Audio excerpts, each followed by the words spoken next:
Not even close. The reality is the companies that were too big to fail before are now bigger.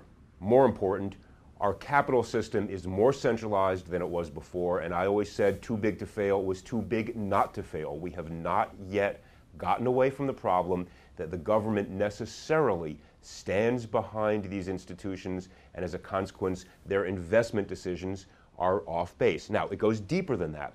There was also a massive confusion at the governmental level, primarily within the Obama administration, unfortunately.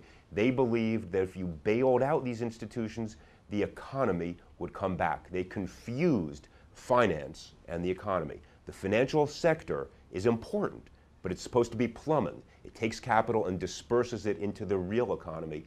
We brought back our financial services sector by giving them an enormous transfer of taxpayer money, but did nothing for the rest of the economy, and the consequence is that we are still either in a recession, however you define it, certainly at a moment of incredibly low growth, massive unemployment, and we are at a dangerous point in our economy.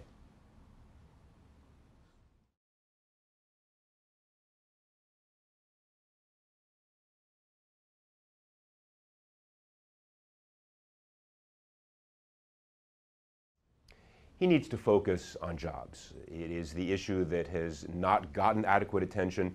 He isn't doing anything close to enough, saying pass this bill, which is primarily a 3% cut through the payroll tax, isn't going to bring back the economy. Everybody knows it. He needs to recreate what Roosevelt did with the WPA, a CCC, get business to take its capital. They're sitting on $2.5 trillion and invest it here through genuine tax advantages that will say to them, you hire somebody, we will cover a percentage of the cost. Direct government hiring, investment in infrastructure that will get jobs into the pipeline. There are a raft of things that economists have proposed that would really focus on jobs unless the public sees them doing that. That's piece one. And piece two, the mortgage crisis. They haven't done virtually anything about that since the first moment he took over.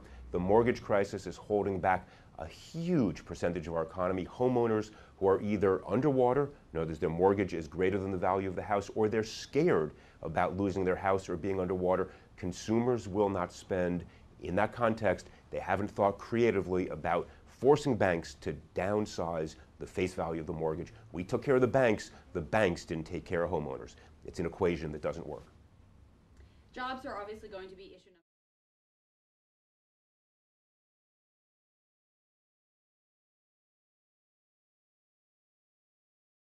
I think foreign policy obviously plays a role, and I think the president has a good story to tell. It is always complicated. You always think that every president will come in with a wand and wave over the Middle East and we'll get peace. We know, I think, we're now sophisticated enough to know that doesn't happen.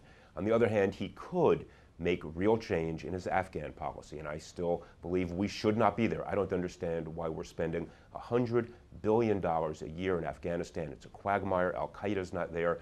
Pakistan is turning against us. If the rationale for being there at all was the nukes in Pakistan, take care of that a different way. Bring home the $100 billion and the troops. Use it here domestically. You could hire 5 million people at $20,000 a pop and create jobs, which is the real issue. So international affairs is always an issue. The president should be focusing on that.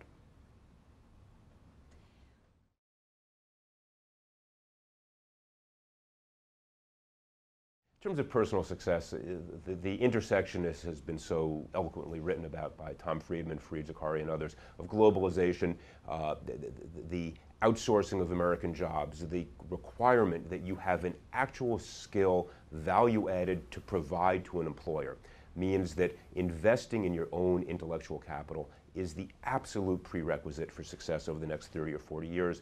It simply isn't the case anymore that simply showing up and getting a job on the assembly line will permit you to even get to a middle-class standard of living. Those jobs, entry-level jobs at General Motors, are now $14 an hour. That doesn't support you and your family. The only way to make it is intellectual capital. Get that advanced degree in physics, biology, chemistry, something technical that really gives you a leg up, a way to say to employers who make something, I can contribute and assist in what you're doing.